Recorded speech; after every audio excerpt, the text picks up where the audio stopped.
Hey everyone, how's it going? Alexander here, back at you with another video for the week. This week we are talking the cinematic process, how I achieve it using the Canon EOS R5, so stay tuned.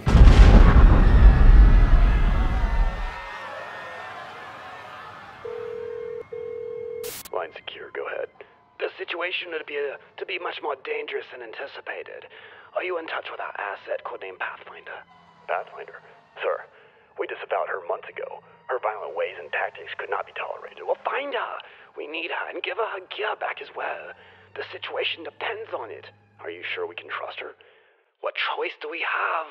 What choice do we have? Agent Pathfinder, you have been reinstated. The rules of engagement have been modified. We are tracking your 6-digit grid. Combat support package inbound. Time on target 2 mics. Happy fighting. Mission details to follow.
What's going on everyone? Alexander, JAWFoxPhotography.com. Hope everyone's doing all right. Welcome back to another video. As you saw, we were talking the cinematic process and why utilize the cinematic process. As creators, we can't really get away anymore of just using our DSLR, flipping the switch and taking a video and calling ourselves filmmakers. We have to put some thought and effort into it. 10 years ago when I started, there wasn't nearly the options we have to create and make a production, which is incredibly important for a solo artist or solo creative such as myself. On occasion, I will have someone on set helping me out, but typically I'm running and gunning by myself. So having tools that can allow me to up my production game is critical. I've been getting more and more requests recently from clients asking me to up my game in the production value, bringing a more cinematic look, whether it's a music video, a wedding video, even corporate videos have requested such. So let's dive into what goes into making a cinematic style video. First and foremost, we have to understand our frame rate. 24 frames a second is the industry standard for the cinema world. Our eyes, our minds have gotten used to viewing pictures, viewing motion pictures at 24 frames a second or 23.98. For the duration of this video,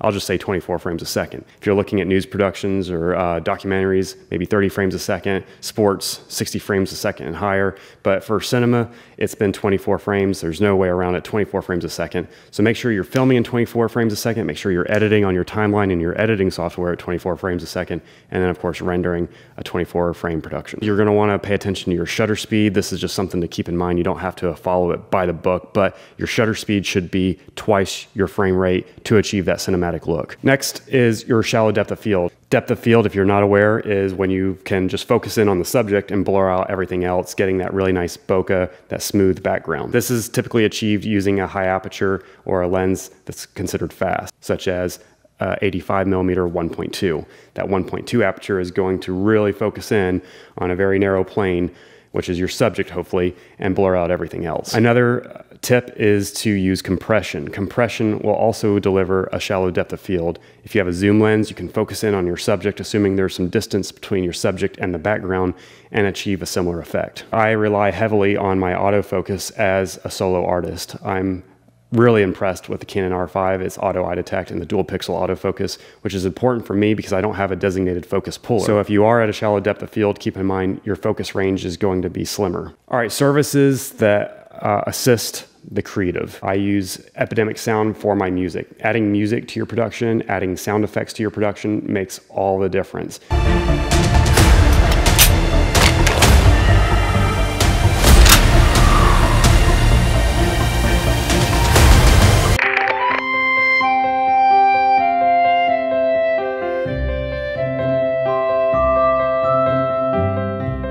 You've heard every YouTuber talk about epidemic sound. I'll leave a link in the description, but just know that's what I use. Color grading. Color grading is essential. You might be looking back at your footage on camera and be like, this looks so amazing, but just imagine how much more amazing it could look with just a little bit of color grading and base correction. Now, just like everything as a creative, I'm no expert on one area. I'm no expert at lighting. I'm not one expert in cinematography. I am a well-rounded creative that is bringing a production to the table for my client. So I'm not an expert colorist. I'm not a color grading by trade. I just color grade my projects based on what the client is going for. And I use Cinema Grade to do that. Cinema Grade is a great tool for creatives like me who aren't experts in color grading. They just want to bring more of that cinematic quality, cinematic vibe, and put a little more effort into the production by color grading. Color grading is a great way to deliver the message, set the mood, deliver the vibes to the viewers. One of my favorite is drones. Utilizing drones to your advantage is almost essential in today's production. You see so many creators, whether they're making travel videos, music videos, wedding videos, using drones to bring a more immersive environment to the viewer.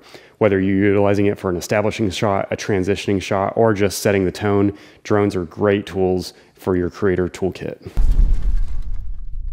There's been many times on set, I'm like, you know what, I need to get the drone in the air to get the shot, or we'll be in a pre-production meeting and they're like, hey, can we use the drone to get this establishing shot?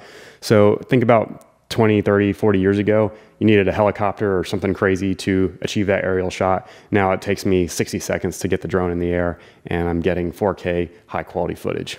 So letterboxes, that's not necessarily something that you must have in your production, but it does help deliver that more cinematic vibe. It's just something we've been accustomed to based on the dimensions and the screens of cinema. And last but not least, we'll talk about stability. Getting yourself a good tripod, a good pair of sticks is essential in achieving that cinematic vibe.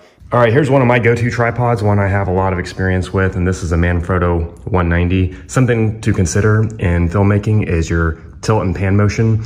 So you're gonna wanna spend a little more money on a fluid head that can deliver very smooth pan and tilt.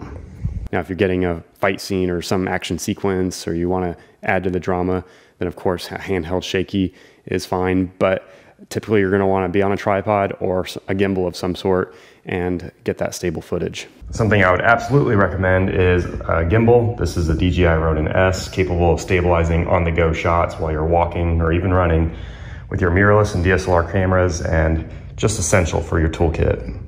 Okay, I'll end it there. What did I miss? Feel free to let me know in the comments what I should add to the list, what you do. I'd love to learn. I'm learning every day myself. I'm by no means where I want to be. I just love creating. I love delivering a high quality product for clients. Please consider subscribing. I designated this channel to showcasing my strengths and weaknesses as a creative, someone who has recently in the past 3 years quit his day job and pursued filming and photography full-time, being a full-time creative, and I haven't looked back since. So I figured I'd take you along on the journey with me. The goal is to produce a video every week, talking again, gear I use, creative ideas, behind the scenes, and of course, cinematic quality footage. Thank you for watching. Consider giving a thumbs up if I helped in any way.